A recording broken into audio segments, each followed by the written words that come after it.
Hello friends, मैं निर्मा चारण। आज हम एक बहुत ही जरूरी टॉपिक पर बात करने वाले हैं। जैसा कि सुनने में आ रहा है कि रीट की वैकेंसी के बारे में, हालांकि ऐसा नहीं है कि रीट की वैकेंसी के बारे में बोल दिया है कि आने वाली है या आ रही है। मतलब जिस तरह से हम चर्चाएं सुन रहे हैं, मंत्री जी के बयान है, मतलब कहीं ना कहीं सुनने में तो आ रहा है कि रीट रीट रीट यहाँ पे वैकेंसी के बारे में कुछ भी चर्चाएं सुनने में आ रही है। तो इसके बेस पर मैं आइडिया लगा सकते हैं कि अगर चर्चाएं हो रही हैं तो हो सकता है वैकेंसी कभी भी आ जाए। और जैसा कि देखो, आप चुनाव हो चुके हैं, अब जैसे ही आचार संहिता हट जाएगी उसके बाद में हो सकता है कभी भी वैकेंसी आ जाए।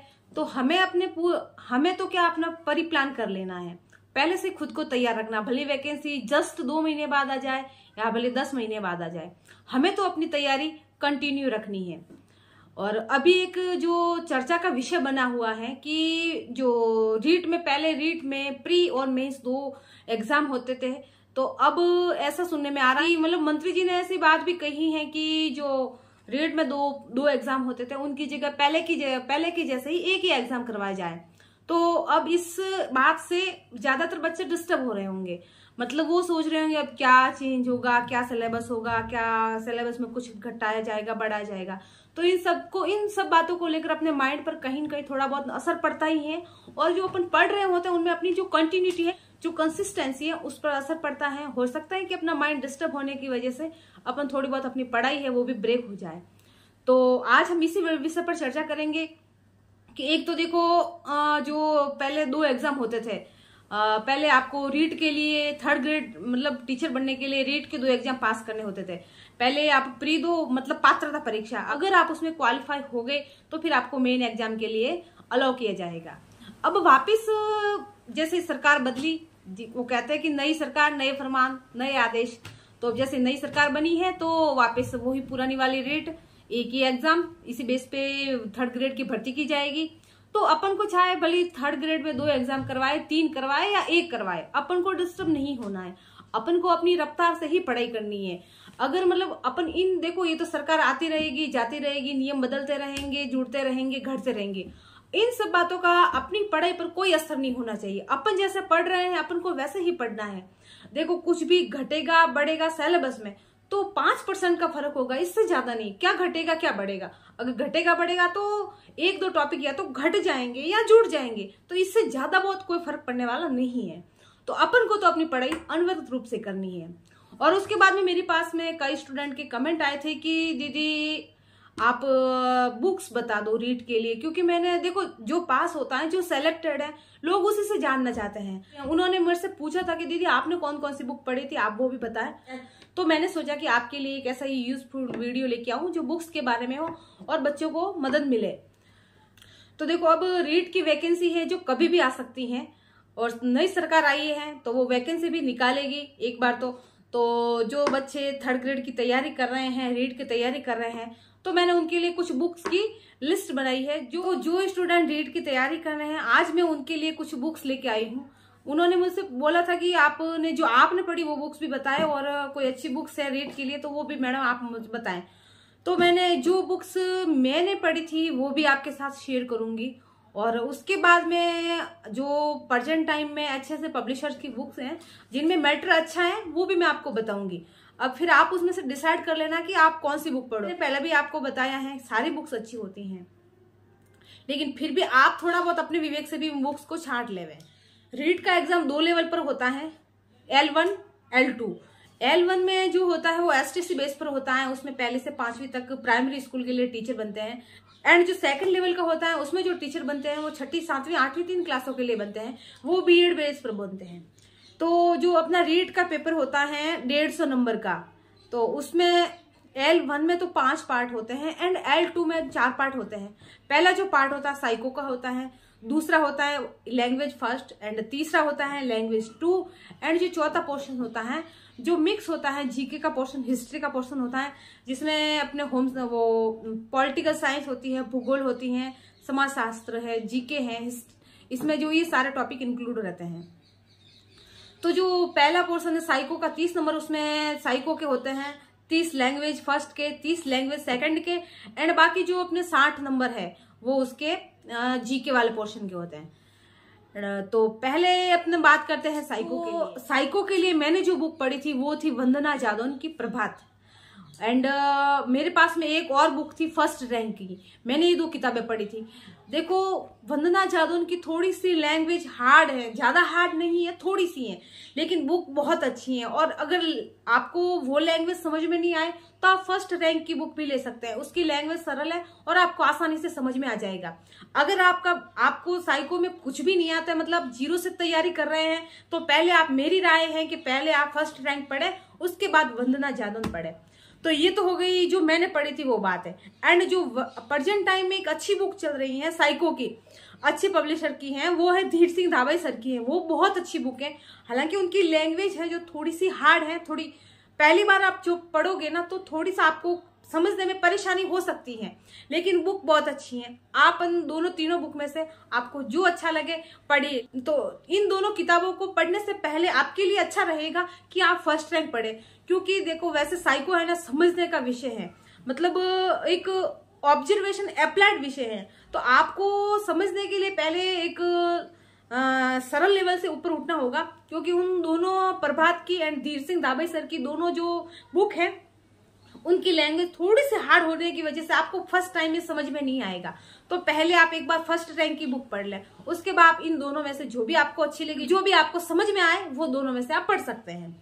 एंड आप कोशिश करें कि आप 30 में से 27-28 तक नंबर स्कोर करें, आप ऐसी तैयारी कर रहे हैं। और जब आपकी दोनों की किताब हो जाए, ये दोनों आप पढ़ लो, तो आप PYQs निकाले हैं, आप 10 सालों के जितने भी 3rd ग्रेड के एग्जाम हुए, रीड के हुए हैं, सारे प्रीवियस ईयर के जो क्वेश्चन हैं वो निकाले, और कोई अच्छा सा प्रश्न बैंक मिले तो वो ले आए। इससे आपको समझ में आएगा कि साइको के सवाल कैसे बनते हैं और किस तरह से उनको सॉल्व कर सकते हैं।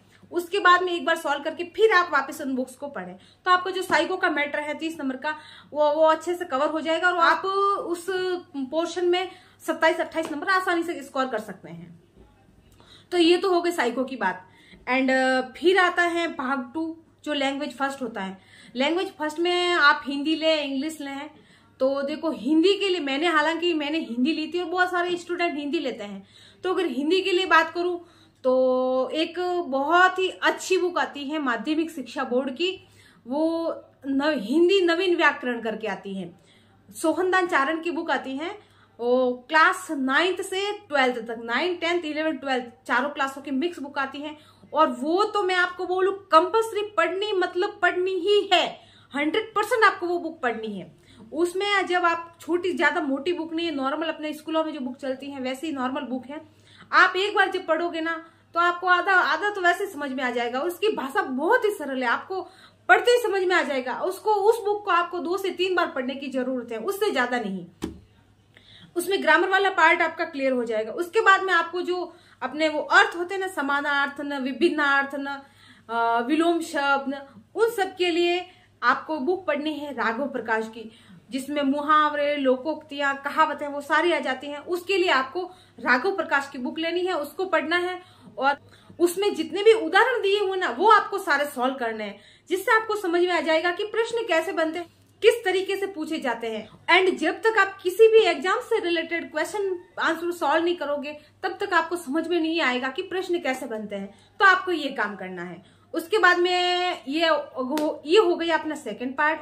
अब आगे का जो पार्ट है वो पार्ट 3rd है, जिसमें इंग्लिश।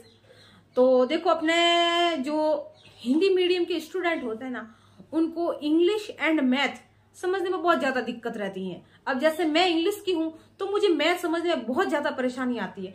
हकीकत में तो मुझे जोड़, बाकी, गुणा, भाग, इन चारों के अलावा कुछ भी मैथ में नहीं आता है। तो अपने लिए इंग्लिश और मैथ 2 डिफिकल्ट विषय रहे, इनको समझना थोड़ा अपने लिए हार्ड रहता है। तो आपको देखो, उसमें से आपने अगर सेकंड लैंग्वेज इंग्लिश ले लिए तो आपको पढ़ना तो है ही है।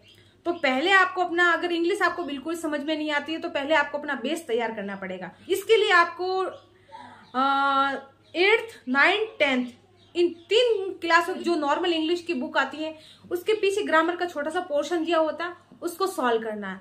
उसके बाद में जब आपका थोड़ा सा बेसिक तैयार हो जाए, उसके बाद में जो संजीव पासबुक होती है उसमें से जो प्रश्न, ग्रामर के जो प्रश्न उत्तर होते हैं उनको सॉल्व करें। 9th, 10th की संजीव पासबुक ले लें, किसी से भी ले लें, खरीदने की जरूरत नहीं है। आसपास में 9th-10th के बहुत बच्चे होंगे, उनसे ले लेना है। फिर आप वो 9th-10th की बुक में से, संजीव पासबुक में से वो प्रश्न उत्तर सॉल्व करें। उसके बाद में आपको लग गए हैं कि थोड़ा बहुत इंग्लिश समझ में आने लग गई है, तो फिर आप एक शिखवाल की बुक लाएं, जो रीड की आती है, शिखवाल की आती है इंग्लिश के लिए, आप उसमें से पढ़ लें। अच्छा खासा आपका उसमें से कवर हो जाएगा। जो पोर्शन अपना कमजोर होता है उस पर थोड़ा ज्यादा फोकस करने की जरूरत होती है। हालांकि इतना हार्ड नहीं है, आप करते जाओगे आपको समझ में आता जाएगा। वो तो पहले अपना माइंड सेट है कि यार इंग्लिश हार्ड होती है, ऐसा बिल्कुल भी नहीं है। आप अगर थोड़ी सी ज्यादा मेहनत करोगे तो अच्छा सा स्कोर कर लोगे। अब जो अपना लास्ट वाला पोर्शन होता है बहुत बड़ा है, उसमें 60 नंबर के सवाल, 60 सवाल आते हैं 60 नंबर के। उसमें राज व्यवस्था भी है, भूगोल भी है, हिस्ट्री भी है, शिक्षण विद्या भी है एंड सामाजिक विज्ञान भी है। जो मैंने पढ़ी थी वो मैं पहले आपको बता दूं। मैंने देखो एक लक्ष्य की गाइड पढ़ी थी, अच्छे से पढ़ी थी मैंने उसको, कम से कम 3, 4, 5 बार उस गाइड को पढ़ लिया था। और उसके बाद में मैंने राज व्यवस्था के लिए पढ़ी थी, शिखवाल की बुक आती है, राज व्यवस्था करके ही आती है, वो पढ़ी थी मैंने। और भूगोल के लिए मैंने हालांकि अलग से नहीं पढ़ा। भूगोल तो अपन देखो अगर कंपटीशन की तैयारी करते आए हैं तो पढ़ते भी आए हैं, भूगोल तो सबसे पहले होता है। तो थोड़ा बहुत तो पहले से थोड़ा पढ़ा हुआ था, वो था। और उसके बाद में मैंने भूगोल की अलग से कोई किताब नहीं खरीदी, मैंने उस गाइड में से पढ़ा था। और जो हिस्ट्री का पोर्शन है वो भी मैंने उस गाइड में से क्लियर किया था। एंड शिक्षण विधियां, हालांकि मैं आपको शिक्षण विधियों के लिए बुक भी बताऊंगी, लेकिन आपको जो शिक्षण विधियां है ना, जो भी आप गाइड खरीदोगे उसके पीछे पूरा डिटेल में वर्ड बाय वर्ड लिखा होता है। आपको उसको वर्ड बाय वर्ड ही पढ़ना है, वर्ड टू वर्ड एक्सप्लेन किया हुआ होता है उसमें, आपको वो ऐसे का ऐसे पढ़ना है।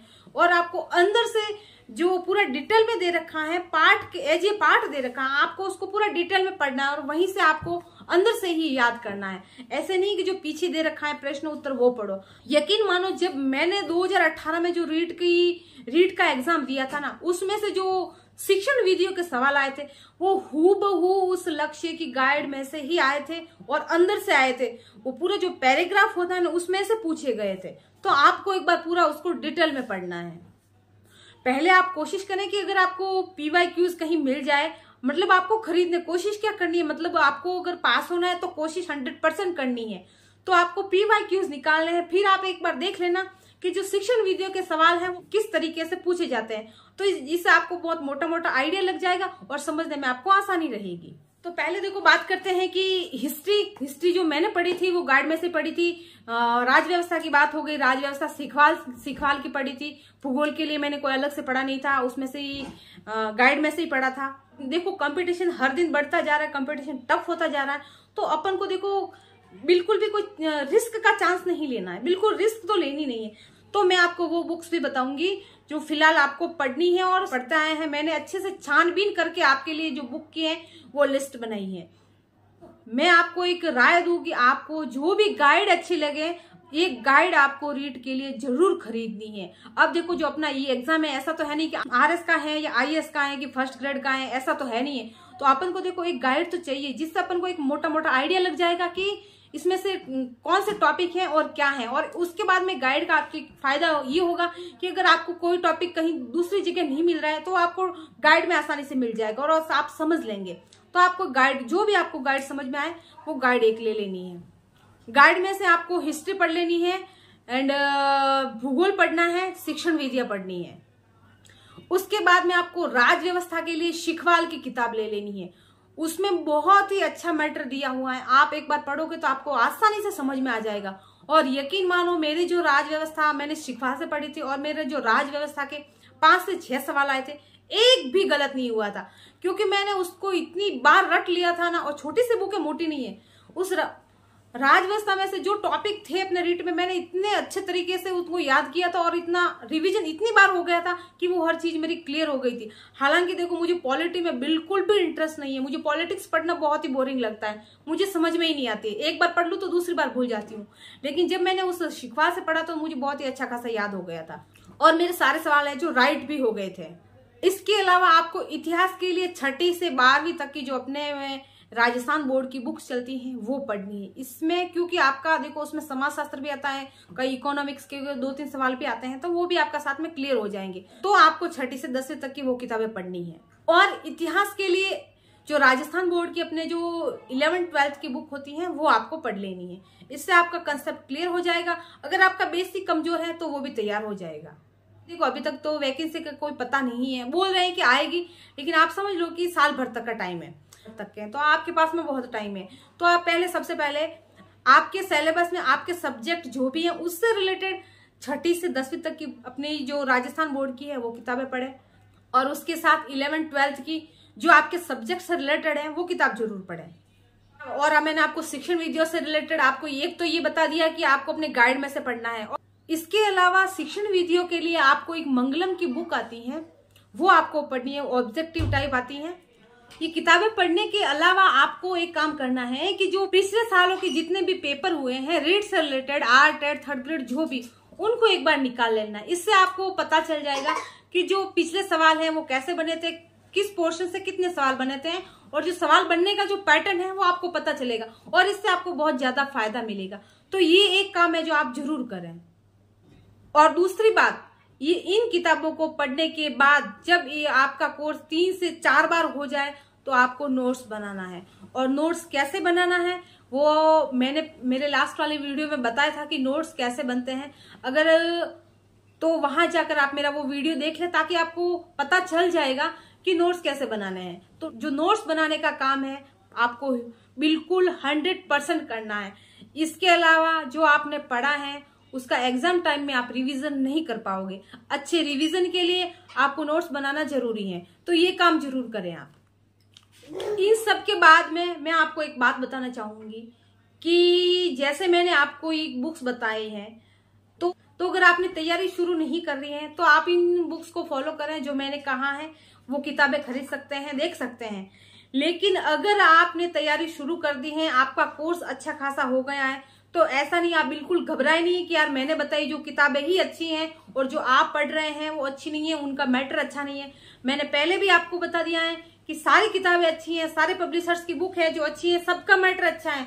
थोड़ा बहुत 19-20 का फर्क हो सकता है, आपको घबराना नहीं है और उन किताबों को बीच में नहीं छोड़ना है। आप जो पढ़ रहे हैं उनको ही पढ़िए, आपको वापस दूसरी किताबें खरीदने की या पढ़ने की जरूरत नहीं है। इससे आपका टाइम वेस्ट होगा और आप घबरा जाओगे। इसलिए आप ये काम करने से बचें। जो किताबें पढ़ रहे हैं उनको अनवरत पढ़ते रहें, अच्छे से पढ़ें और 3 से 4 बार रिवीजन करें, 5 से 6 बार पढ़ें, उसके बाद में अपने नोट्स बनाएं।